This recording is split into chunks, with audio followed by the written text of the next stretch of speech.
केंद्र सरकार, मोदी सरकार जो है वो जबरदस्ती लोगों पे इथेनॉल थोपे जा रही है। लोगों की माइलेज कम हो रही है, लोगों के गाड़ियां खराब हो रही हैं, लेकिन उसके बावजूद बिना प्रश्नों के जवाब दिए, बिना कोई तर्क दिए सरकार जबरदस्ती थोप रही है। उससे ये लगता है कि कोई ना कोई सरकार का हिडन एजेंडा है।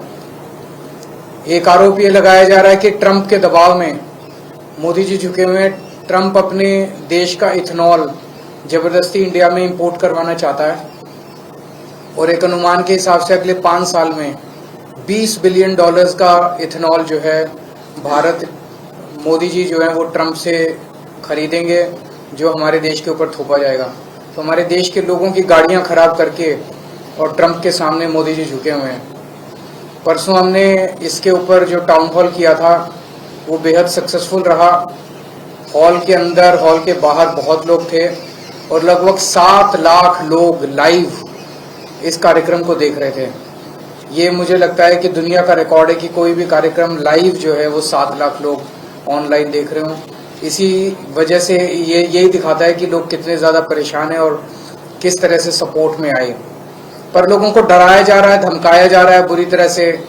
जो कोई अगर इसके खिलाफ कुछ कर दे, कोई इन्फ्लुएंसर, कोई कंटेंट क्रिएटर, कोई विक्टिम कोई कुछ कर दे, तो उसको डराया जाता है, ट्रोल किया जाता है, धमकाया जाता है, एफआईआर की जाती है।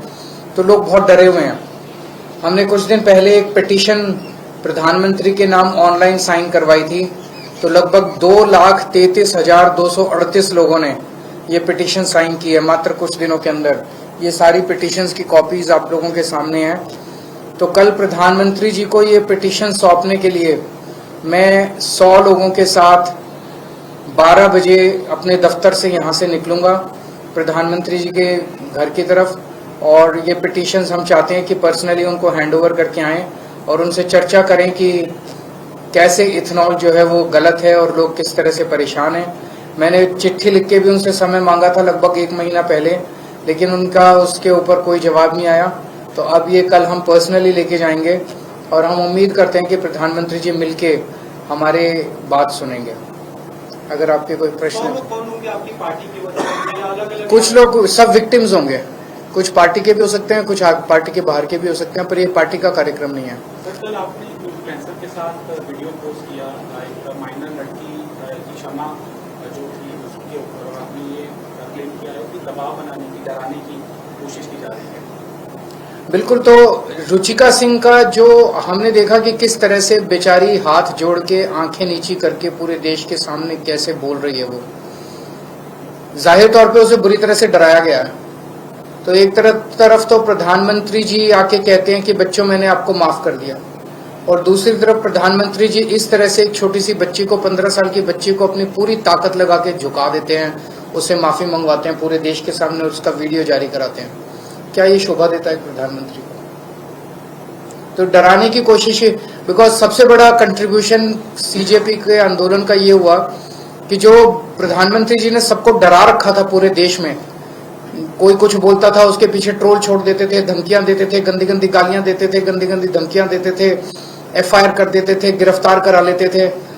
लोगों के मन में डर निकल गया इस आंदोलन के बाद। खूब खुल के लोगों ने मोदी जी के खिलाफ बोला। अब मोदी जी वो वापस डर कायम करना चाहते हैं, लेकिन अब लोग डरने वाले नहीं हैं। एक रुचिका सिंह के खिलाफ मोदी जी ने एक रुचिका सिंह को झुकाया तो 10 रुचिका पैदा हो गई। मैं देख रहा हूँ इतनी बच्चियां जो हैं वो मोदी जी के खिलाफ वीडियो डाल रही हैं। किस किस को मोदी जी जेल डालेंगे? किस किस के खिलाफ एफआईआर करेंगे? किस किस को धमकाएंगे? किस किस को झुकाएंगे? तो कल पप्पू यादव जो इंडिपेंडेंट एमपी हैं उनको इंसल्ट करने की कोशिश की गई, उनको हमला करने की उनके ऊपर कोशिश हुई है। उनका एक केवल जान से मारने की स्किप हुआ था पार्लियामेंट के रांची। देखिए, उन्होंने एक स्किट किया था जिसमें ये लोग कह रहे हैं कि धार्मिक भावनाओं की, इनकी धार्मिक भावनाओं की ठेस पहुंची है। मैं उनसे, प्रधानमंत्री जी से ये पूछना चाहता हूं कि चंदा चोरी हो गई, भगवान राम के मंदिर से में इतना बड़ा घोटाला हो गया, रामचंद्र जी की पादुका चोरी हो गई, उनका मुकुट चोरी हो गया, उनकी सारी चीजें चोरी हो गई, उससे तुम्हारी भावना वो नहीं हुई? उससे तुम लोगों की भावना खराब वो नहीं, आहत नहीं हुई? तुम लोगों, मतलब खुलेआम घूम रहे हैं उनके चोर, वो चोरों को पकड़ के जेल में नहीं डालेंगे, उसी तरह से नितिन नवीन जी के कार्यक्रम के अंदर भगवान हनुमान जी को उनके सामने, उनकी गाड़ी के सामने नचा रहे हैं। वो भावना आहत करने वाली बात नहीं है। तो ये कोई हिंदूवादी लोग थोड़ी हैं। हिंदुओं के नाम पे वोट बटोरने वाले, हिंदुओं के नाम पे राजनीति करने वाली पार्टी है भारतीय जनता पार्टी। सर, लक्ष्मी योजना जो सरकार ने शुरू की है उसमें कंडीशन तो बहुत ज्यादा। एक कंडीशन ये भी है कि आपको जो आपका सांसद है, विधायक है, उससे भी मंजूरी लेनी पड़ेगी। तो इससे ये साफ जाहिर है कि केवल बीजेपी के लोगों को देना चाहते हैं, दूसरे लोगों को देना ही नहीं चाहते। ये क्या कंडीशन है कि सांसद से लेनी पड़ेगी? जो भाई कंडीशन लगाई जाती है इतने साल रहने वाला होगा, इतने साल, इन्होंने देनी नहीं है। बेसिकली राजनीति करनी है। जितनी कंडीशंस इन्होंने लगाई है उसके हिसाब से 1/10 दिल्ली की महिलाओं को भी नहीं मिलेगा। पंजाब में हमने कोई कंडीशन नहीं लगाई। एक घर में अगर 4 महिलाएं हैं, चारों को मिलेगी। हमने किसी तरह की अमीर गरीब जात पात कोई भेदभाव नहीं किया। तो जैसे पंजाब में सबको दे रहे हैं, साफ नियत से दे रहे हैं, ऐसे दिल्ली में भी दो अगर नियत साफ है तो। सर, ब्रिजभूषण शरण सिंह को कोर्ट ने बरी कर दिया है। बड़ा मुद्दा बना था हरियाणा चुनाव से पहले, महिला पहलवानों ने 2 पीड़ित। ये काफी दुर्भाग्यपूर्ण है अगर उनको बरी कर दिया है, क्योंकि सारे सबूत थे, सारे गवाह थे, इतने लोगों ने उनके ऊपर आरोप लगाए थे। लेकिन मैंने अभी देखा नहीं है ऑर्डर यहाँ पे आने के पहले, उसके बाद ही मैं कुछ टिप्पणी करूँ। Thank you.